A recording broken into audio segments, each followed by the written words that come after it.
Es abogado experto en Derecho Constitucional, máster en Ciencia Política y Sociología, hombre de plena confianza del expresidente boliviano Gonzalo Sánchez de Lozada, quien lo designó ministro de Estado en 5 ocasiones, la última de ellas como ministro de Defensa Nacional, cargo que ocupó hasta la salida del poder del presidente Sánchez de Lozada en 2003 durante los sucesos de octubre de ese año. Es el director del Instituto Interamericano para la Democracia. Desde el exilio, Carlos Sánchez Berzaín, por toda una hora de Cala en el aire ya.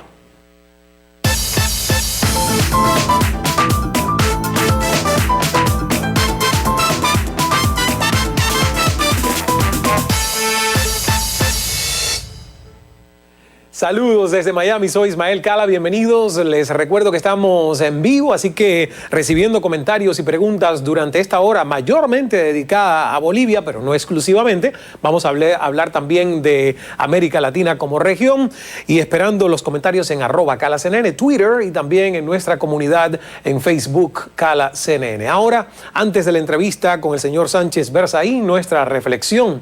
En Bolivia, los familiares de las víctimas del caso del llamado Octubre Negro de 2003 cumplieron recientemente un mes de vigilia al frente de la Corte Suprema de Justicia a la espera de una sentencia condenatoria a los 7 acusados que asisten al juicio oral y a los que la Fiscalía responsabiliza de delitos como genocidio y masacre sangrienta, entre otros. El juicio se lleva a cabo en contra de 5 miembros del ex alto mando militar de las Fuerzas Armadas y 2 exministros de Estado que, según la Fiscalía, fueron parte de las decisiones tomadas durante los hechos de octubre de 2003. A pesar de encontrarse en una etapa avanzada del juicio, se ha visto frente al edificio de la Corte Suprema Boliviana a familiares de las víctimas en movilización y con carteles y eslóganes para que se dicte sentencia de condena contra el entonces presidente Gonzalo Sánchez de Lozada y sus ministros Carlos Sánchez Berzaín y Yerko Kukoc, a pesar de que este último falleció recientemente en la ciudad de Miami.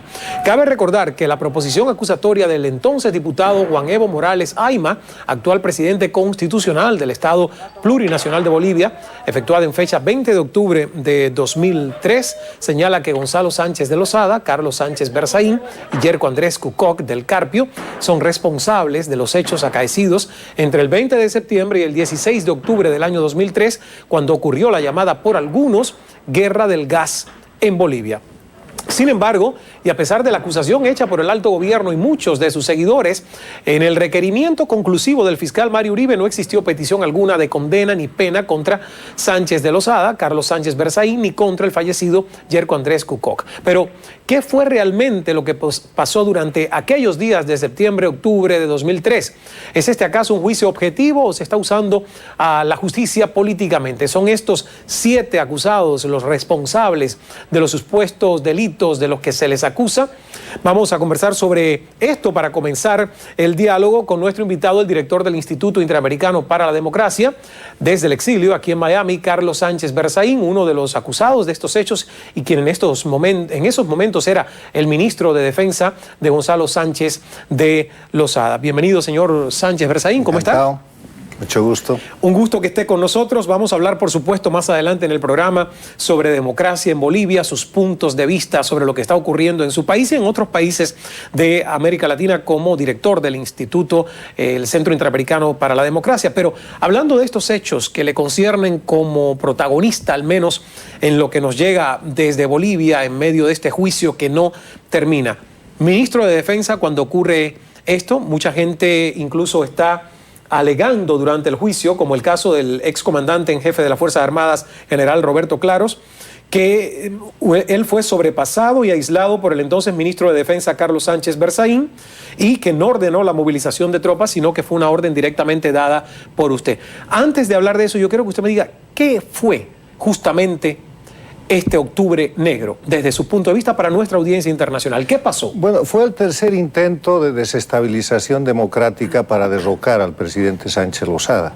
Cuando el presidente Sánchez Lozada jura la presidencia por segunda vez, el 6 de agosto del año 2002, el entonces diputado Evo Morales hace una convocatoria a derrocarlo.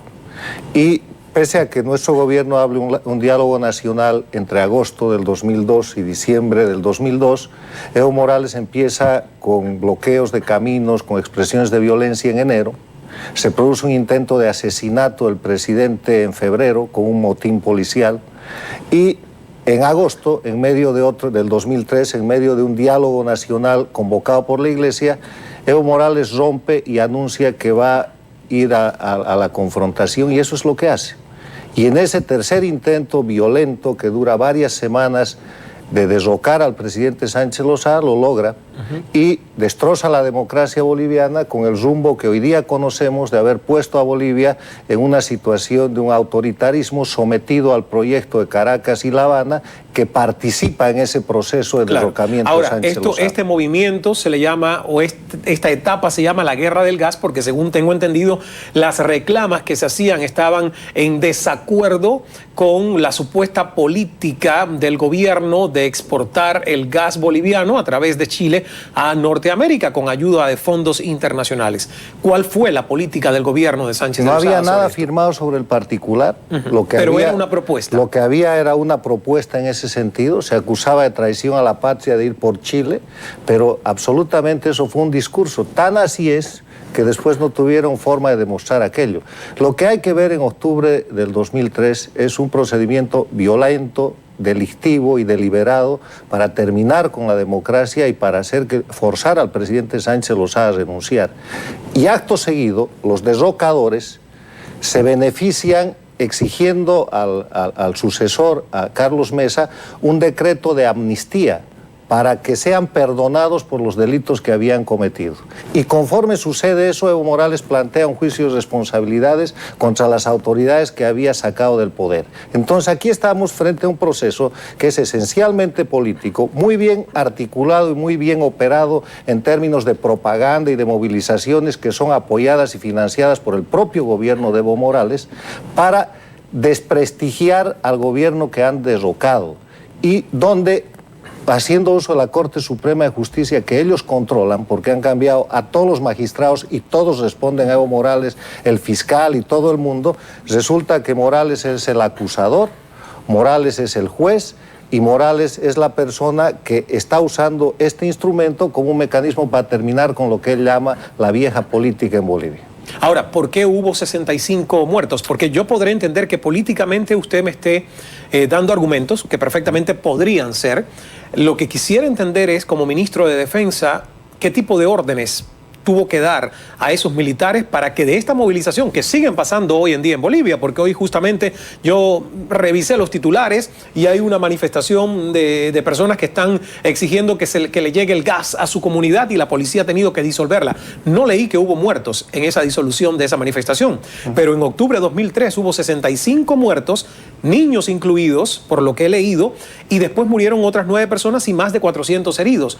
¿Por qué el uso de la fuerza cuando mucha gente dice que los militares incumplieron sus reglas, por ejemplo, que no advertían con balas al aire, que dispararon en partes no vitales, por eso la gente murió, no en partes no vitales de su cuerpo? ¿Hasta dónde usted está repitiendo detalladamente la propaganda de la gente que maneja ese proceso? Es mi deber, quiero escuchar su versión. Absolutamente. Y es mi deber decirle que eso forma parte de la técnica del gobierno de Evo Morales, penetrada absolutamente por el castrismo, que maneja eso desde hace 50 años, para tratar de terminar con la reputación del adversario político, que no es adversario político sino enemigo. Y en ese sentido, los hechos que usted está refiriendo son hechos provocados por ellos.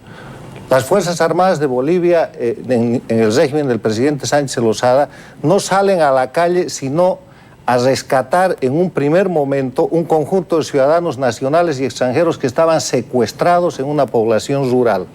Y al retorno de esa operación se produce una emboscada, donde los primeros muertos son soldados y policías bolivianos.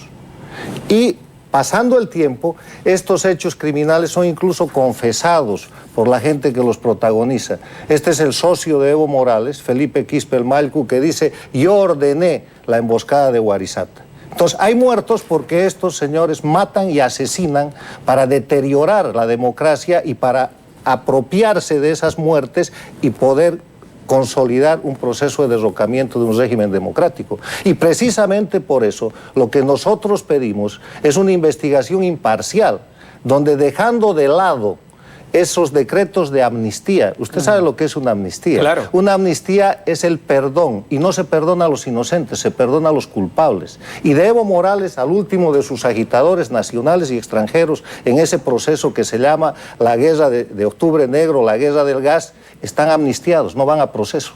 Los únicos que están procesados son los miembros de las Fuerzas Armadas que cumplieron con su obligación constitucional y las autoridades políticas que lo que tenían que hacer estaba constitucionalmente delimitado. Pero las víctimas, todas las órdenes claro, que se dieron están escritas y constan en los registros como son los regímenes democráticos. ¿Por qué las víctimas de, los familiares de esas víctimas de octubre del 2003 culpan a las Fuerzas Armadas y están pidiendo justicia con estos juicios que se están realizando? Porque detrás de esas víctimas está el gobierno de Bolivia, el gobierno de Evo Morales, poniendo dinero, pagando bonos, aprovechándose del dolor de esa gente a cuyos familiares ellos mismos han victimado para producir un hecho político. O sea que usted me dice que como ministro de Defensa, en aquel momento usted no ordenó a las Fuerzas Armadas usar la violencia, tirar a matar a esta gente que estaba en las manifestaciones, ¿o sí hubo necesidad de hacerlo? Obviamente que no. ¿Quién ordena matar? Hágame favor. Ordena matar los socialistas del siglo XXI. Ordena matar Chávez, ordena matar Evo Morales, que en sus 5 años de gobierno ha producido 14 masacres en Bolivia. Y que no tiene ninguna responsabilidad por eso, porque es el responsable, es el dueño del poder judicial y de todo el poder en Bolivia. Y además ha institucionalizado un mecanismo de judicialización de la política. Yo estoy acusado en ese proceso no por lo que pasó en Octubre Negro ni en la guerra del gas, sino porque represento una posibilidad política frente al atropello de Evo Morales. Sánchez de Lozada está enjuiciado ahí porque él tiene que terminar con el prestigio del más importante reformador social y político de la última parte del siglo anterior, y porque tiene que terminar con lo que es el sistema de partidos políticos, y por eso están enjuiciados todos los expresidentes de Bolivia. Con Octubre Negro o sin Octubre Negro, está enjuiciado el propio Carlos Mesa, que ayudó a Evo Morales a llegar al gobierno. Está enjuiciado el expresidente de la República, presidente de la Corte Suprema de Justicia, el doctor Rodríguez, acusado de haber cedido unos misiles chinos a los Estados Unidos. Está enjuiciado Jorge Quiroga, que ha ayudado a Evo Morales a reformar la Constitución Política del Estado y que ha sido su cómplice en la ruptura institucional de Bolivia. Están acusados todos. Todos los expresidentes vivos están acusados, porque esa es la dinámica, como sucede en el Ecuador, como sucede en Venezuela, para terminar con el prestigio y con la posibilidad de liderazgo de oposición. Si usted quiere ser político en un país democrático, tiene que ser un hombre educado, tiene que ser un hombre con capacidad de liderazgo, tiene que ser un hombre o una mujer que tenga capacidad de dirigir su sociedad, porque eso representa una dignidad. En cambio, en los países del socialismo del siglo XXI, incluido mi país Bolivia, si usted quiere ser político, tiene que saber que ha de terminar más pronto que tarde acusado de criminal, preso o en el exilio, y por eso no hay liderazgo. Vamos a hacer una pausa en nuestra conversación. Cuando regresemos hablando de exilio, que usted lo acaba de mencionar, quiero que me diga qué día exactamente sale usted después de esos hechos, el día del derrocamiento. ¿Y por qué Estados Unidos le otorgó asilo político acá? Vamos a hacer una pausa y regresamos enseguida. No se nos vaya.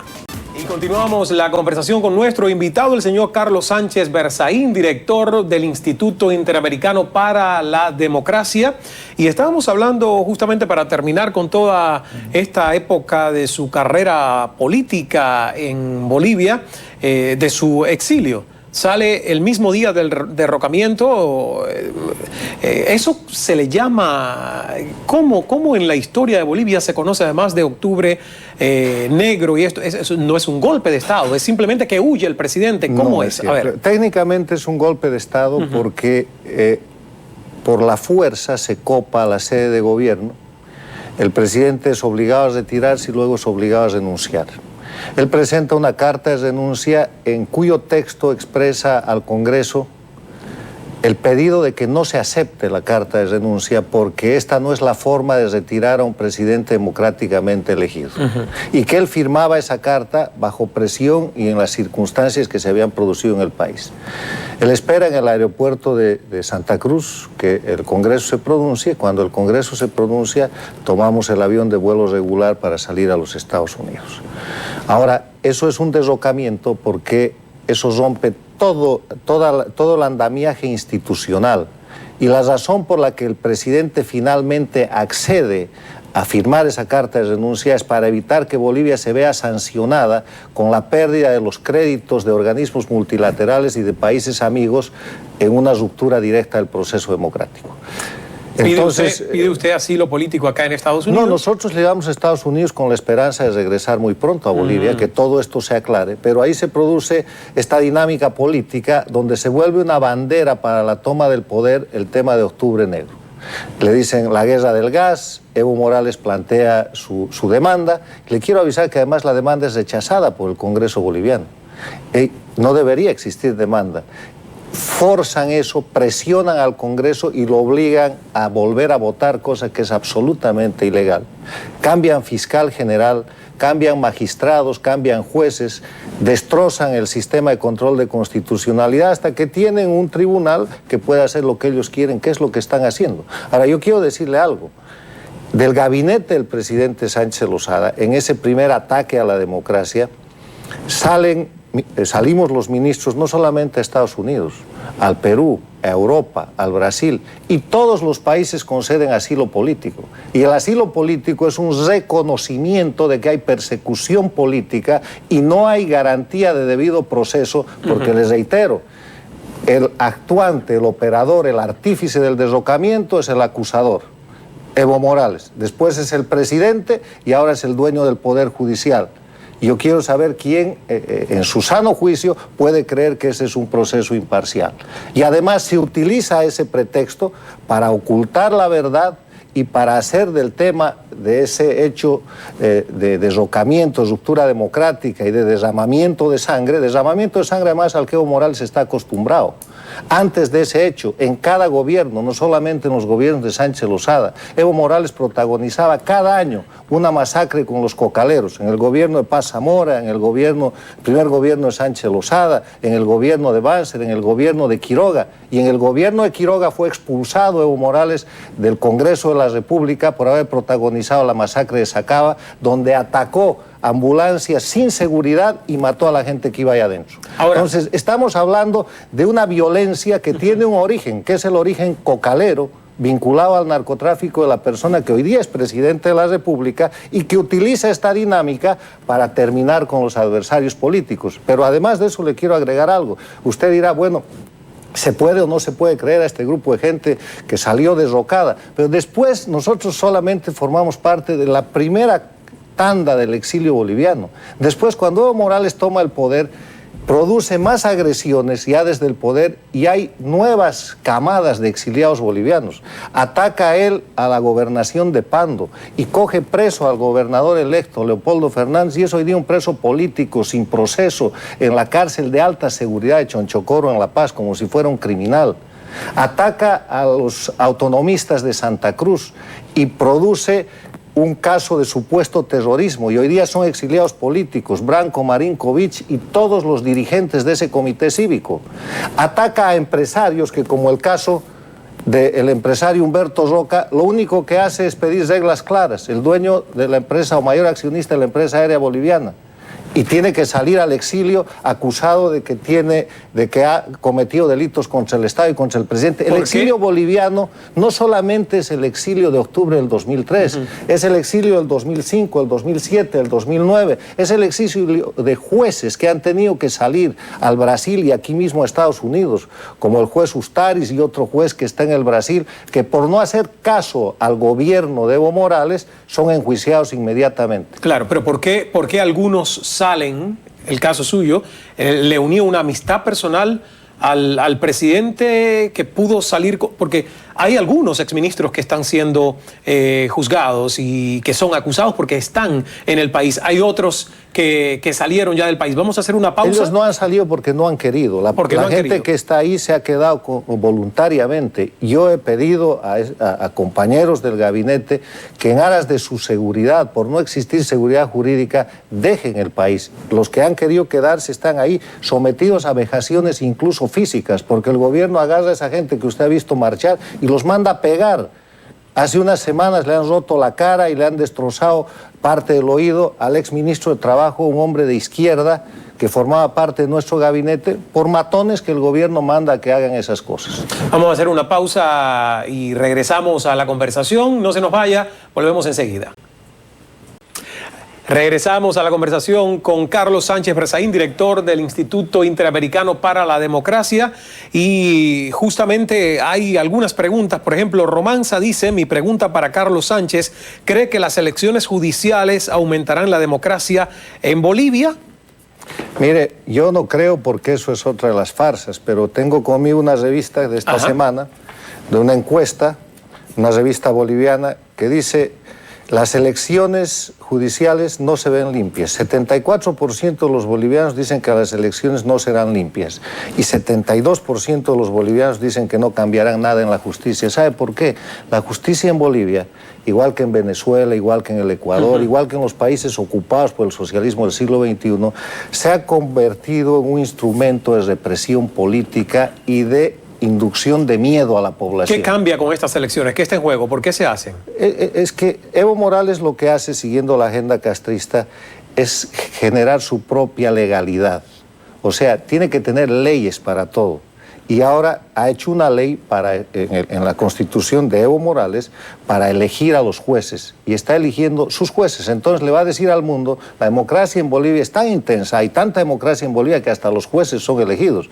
Pero son unos jueces elegidos de entre sus empleados, elegidos en una votación a la que más del 70% de los bolivianos le tiene desconfianza, y elegidos para servir no de garantía de las libertades y los derechos de los ciudadanos bolivianos, sino de amenaza y de mecanismo de represión de un poder político que está copiando todas las maniobras y todas las deficiencias antidemocráticas del gobierno de la isla de Cuba. ¿Por qué, si usted me dice, y ya me ha dicho por prácticamente la primera media hora del programa, aspectos totalmente negativos, digamos, del gobierno de Evo Morales, ¿por qué se ha podido mantener en el poder? O sea, si hay algo rescatable de lo que ha hecho el proyecto de gobierno de Evo Morales para Bolivia, ¿qué sería? Sé que es difícil, un poco difícil. No, porque este no es un tema personal, es un tema político. Los políticos estamos para solucionar los problemas de la gente, no para entorpecer los problemas de la gente. Y yo creo que Evo Morales tuvo la gran oportunidad de ser Mandela, pero prefirió ser Mugabe. En vez de ser una persona que una a los bolivianos, en vez de ser una persona que con la votación que obtuvo el año 2005 lleva adelante un proyecto de culminar la construcción de la nación boliviana, que fue empezada con la revolución del MNR en 1952, donde toda la diversidad de Bolivia puede vivir unida, él dividió aquello. Y en vez de ser un pacificador, en vez de ser un artífice de la unidad, prefirió ser Mugabe, prefirió ser un dictador. Cuando lo divide, ¿cómo lo divide? Lo divide primero diciendo, confrontando todo lo que puede. Indígenas, y él se dice indígena y veremos luego después que no es indígena, él es un campesino cocalero, indígenas contra ciudadanos. Introduce la lucha de la confrontación racial, quechuas contra aymaras, estos contra los del oriente boliviano, a quienes llama cambas, hombres contra mujeres, región contra región. Introduce en su constitución política 36 nacionalidades de reconocimiento indígena, pero no reconoce la nacionalidad mestiza de la que somos parte todos los bolivianos. Y después de hacer eso, produce hechos como el que ahora está sucediendo, por ejemplo, en el Parque Isidoro Securé. Él se ha empeñado de abrir una carretera para ampliar las zonas cocaleras. El gobierno está tratando de negociar con ellos, porque hoy acabo de leer que les están invitando a sentarse a la mesa del diálogo y que creo que si no lo hacen esta vez, no los volverán a llamar. El tema es que esa es una zona protegida. Ahí están los yuracarés, están los chimanes y están los mojeños, y Evo Morales va a romper con todo lo que es el área protegida del Isidoro Securé en una actitud de simplemente ampliar cocales y abrir un camino que nunca se debería abrir, que no tiene estudio de impacto ambiental. Pero él utiliza estas poblaciones para volver las naciones y dividir al país, porque estamos en el tema de la división. Entonces, volviendo, Evo, en vez de ser Mandela, es Mugabe. En vez de unir el país, lo divide, lo confronta. Entra en un proceso que además no es un proceso propio. Bolivia hoy día es un país intervenido. Hay que ver la alta presencia de cubanos castristas y la presencia venezolana. ¿Qué maneja la Cuba castrista en Bolivia? Maneja la seguridad presidencial, maneja el servicio de inteligencia, maneja con contrato público los correos de Bolivia, como si los correos de Cuba castrista tuvieran alguna capacidad. Manejan las telecomunicaciones. ¿Cómo lo sabe usted? Me imagino porque se por investiga, documentos, ¿no? firmados, todo esto está en el internet y es público. Manejan salud, manejan educación. Dice que han dejado a Bolivia sin analfabetismo. Pero además de eso manejan un fuerte sistema que ahora se ha apoderado incluso de la identificación personal. Han vuelto el sistema de identificación personal, lo han pasado de la policía boliviana a control civil, bajo control cubano. Están llevando adelante un proceso de destrozo sistemático de las libertades individuales porque el miedo funciona mucho mejor que la represión y le han dado a la ciudadanía boliviana la señal de que todo puede suceder bien si no se meten en política y si no se meten con el gobierno. Ahora, usted no me ha dicho algo que rescataría del proyecto de gobierno de Evo Morales. Mire, yo creo que es un proyecto transnacionalizado. En América Latina, a partir del año 2000, y los latinoamericanos, los políticos latinoamericanos, tardamos en darnos cuenta, y esa es una de las razones de nuestro derrocamiento, se produce un encuentro entre el Chávez golpista, elegido democráticamente, que no tenía ninguna ideología y ningún soporte, con el castrismo de la isla, que estaba, como siempre, muy necesitado de cuestiones económicas. Y recrean el foquismo de los 60, pero lo vuelven un foquismo electoral. Y crean un proceso que ahora ya es claro, ya es un proyecto transnacional, se llama ALBA, Socialismo del Siglo XXI, Movimiento Bolivariano, que tiene características fundamentales, pero de las cuales podemos rescatar algunas. Y vamos a hacer una pausa y me las destaca. Sí, claro. En cuanto regresemos, o sea, no se nos vaya. Carlos Sánchez Berzaín continúa con nosotros por el resto de la hora. Gracias por la sintonía. Continuamos conversando con Carlos Sánchez Berzaín, director del Instituto Interamericano para la Democracia, exilado boliviano, exministro de Defensa, entre otros cargos que ocupó 5 ministerios de Estado durante el gobierno de Sánchez de Lozada. Y usted me estaba, antes de irnos a la pausa obligada en televisión comercial, hablando de características que podrían destacar este proyecto transnacional en el que se incluye el gobierno de Evo Morales según su estudio. ¿Cuáles son esas características? Mire, yo le voy a pedir a usted y a la audiencia que simplemente confronten lo que yo voy a decir con la realidad objetiva que ven todos los días en la prensa y que se conoce. Caracas, La Habana, Castro, Chávez, una gran alianza que crece y toma el control de países como Bolivia, el Ecuador, Nicaragua. ¿Qué pasa en esos países? Primero, hay un gran discurso antiimperialista, anti-Estados Unidos. Venezuela, Bolivia y Ecuador son países que hoy día han expulsado a los embajadores americanos, han votado también a la DEA y a todo el mecanismo de control antinarcóticos y antiterrorista. Llevan adelante un proceso de reformas de sus constituciones, que no es un proceso aislado ni individual, es un proceso que, como lo confiesan ellos mismos, y aquí yo tengo la primera página del Washington Post de febrero 17 del 2009, ha sido manejado por unos académicos de la Universidad de Valencia, España, a los que Venezuela les ha pagado. Y esas constituciones tienen una característica fundamental: la prórroga indefinida de los líderes o caudillos en el poder, Chávez, Morales, Correa y ahora allá va Ortega. Además, en base a esas constituciones crean su propio sistema legal que penaliza la actividad política y destroza el sistema de partidos políticos y arremete contra cualquier líder, sea empresarial, político, educativo, de lo que sea, inclusive religioso, que pueda opinar en contra de lo que el gobierno cada vez más autoritario establece. Reducen las libertades, violan los derechos humanos, la libertad de expresión, las libertades individuales. Son países con enjuiciados, con presos políticos, con perseguidos políticos y con exiliados. La lista de exiliados de Venezuela es mucho más grande que la de Bolivia y la de Bolivia más grande que la del Ecuador y así sucesivamente. Son países que, además de eso, no tienen un sistema de rendición de cuentas, todo el poder se centraliza en el caudillo, controlan el poder ejecutivo, legislativo y judicial y desaparece la división de poderes que es la base de la democracia por el enunciado mismo de la Carta Democrática Interamericana. Además de eso, tienen un extraño crecimiento de la actividad del narcotráfico. El narcotráfico ha crecido en Venezuela, amenaza a Bolivia seriamente, el Ecuador tiene el mismo problema. Tienen nuevas relaciones internacionales con países que están en la órbita de los países terroristas, que nunca antes tenían ninguna relación con la región.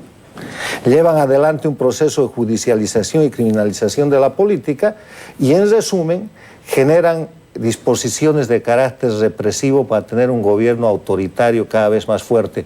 Cierran medios de comunicación, enjuician no solamente políticos, sino también periodistas. Hay que ver el caso del Universo en el Ecuador, hay que ver el acaparamiento o la incautación de canales de televisión que se producen en el Ecuador, lo que sucede con los canales de televisión y el cierre de más de 30 medios de comunicación en Venezuela.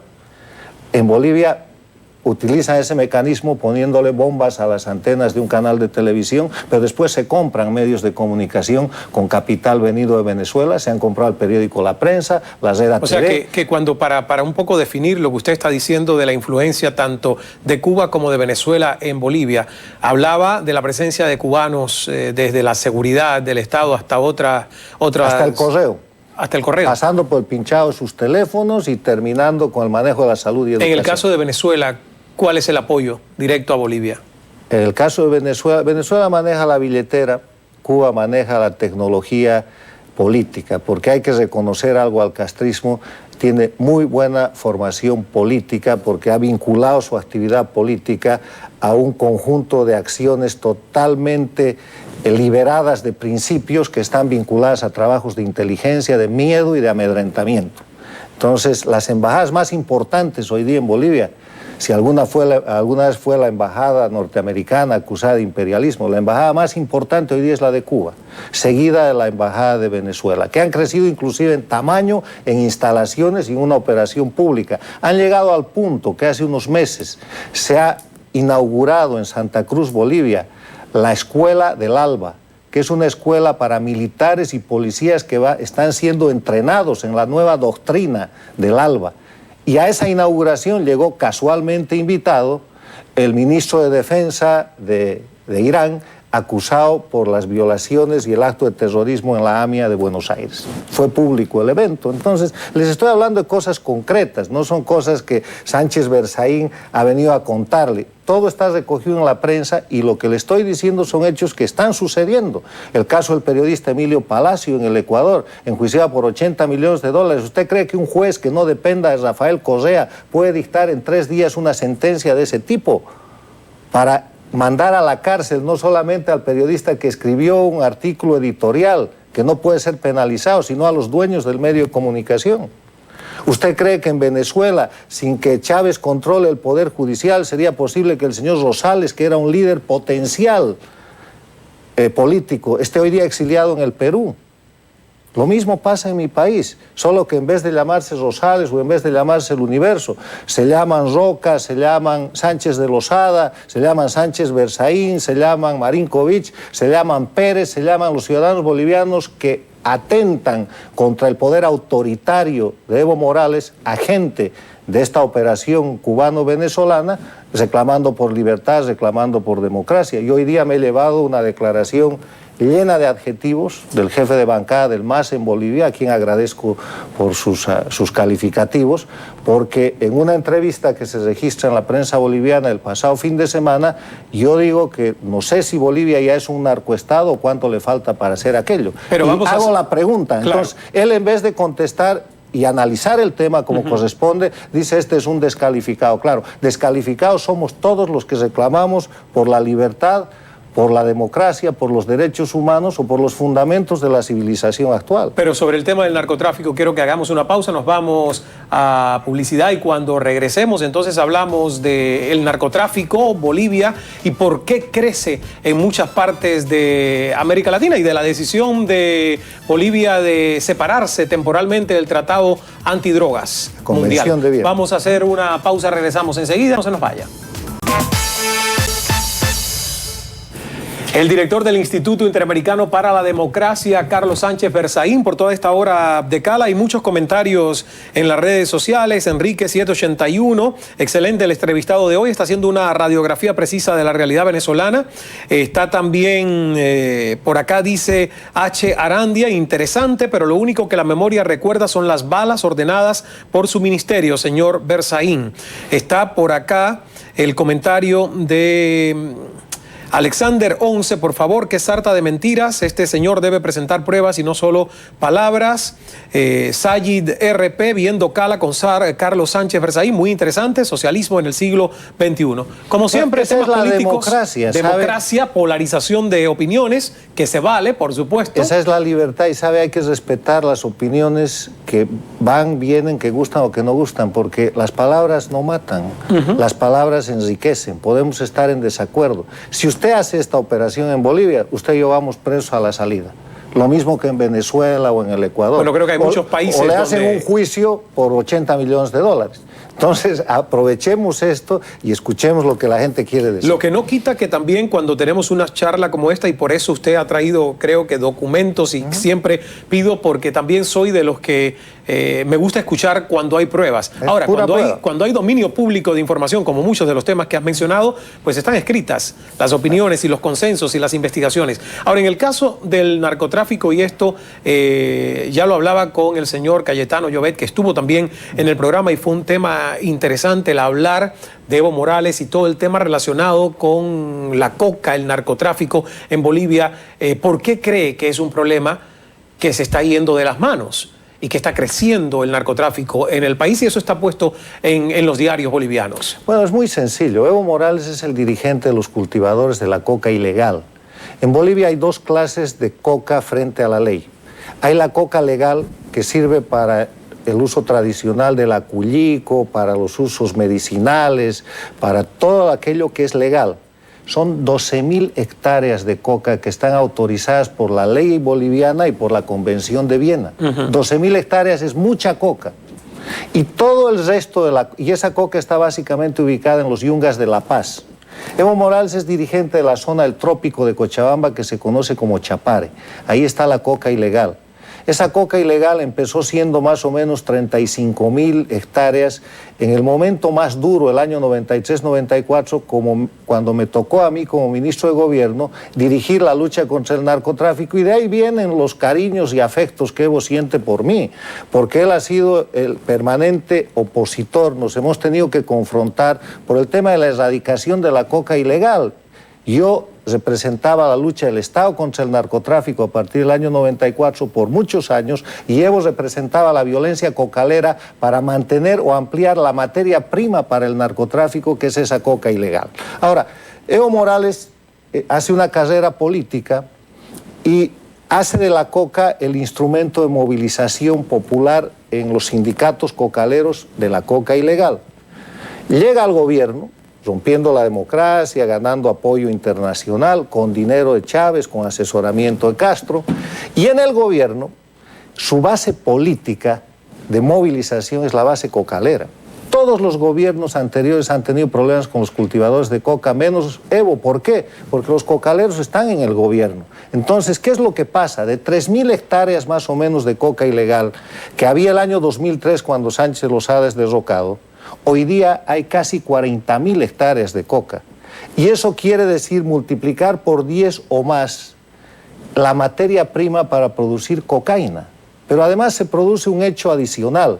En los chacos donde se cultiva la coca ilegal en el trópico de Cochabamba, se ha producido un efecto de integración, porque el campesino cocalero no solamente produce la hoja de coca, ya está produciendo la pasta base de cocaína. Y eso ha producido el ingreso de mafias colombianas y mexicanas que ya están en Bolivia, el propio gobierno los reconoce, que están produciendo en Bolivia la transformación de esa pasta base en el clorhidrato. Y eso ha inundado a la Argentina, ha inundado al Brasil, al punto que para el Brasil hoy día, el que en su momento fue un simpático aliado, Evo Morales, es la amenaza más grande de seguridad en las favelas, en San Pablo y en las ciudades brasileñas. Vamos a hacer una pausa, tenemos que irnos a nuestra última publicidad por esta hora. Regresamos enseguida con el final de esta interesante conversación. Muchísimas gracias por los mensajes en nuestras redes sociales.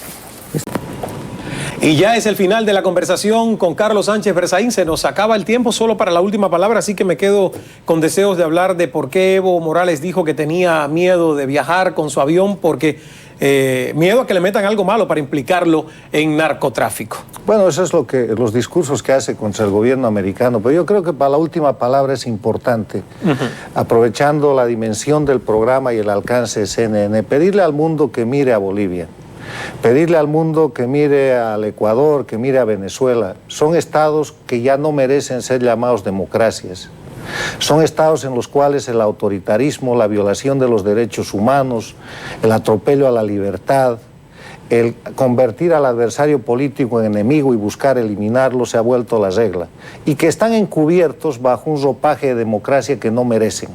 Necesitamos que la gente vea estos países y compruebe con sus ojos, con el análisis y la visita si es necesario lo que estamos diciendo, porque el desafío en la América Latina, que está muy bien en general, es recuperar la democracia en los estados del socialismo. Se nos acaba el tiempo. Muchísimas gracias, señor Carlos Sánchez Berzaín. Gracias a ustedes por la sintonía, recordándoles que el secreto del buen hablar es saber escuchar. Hasta la próxima.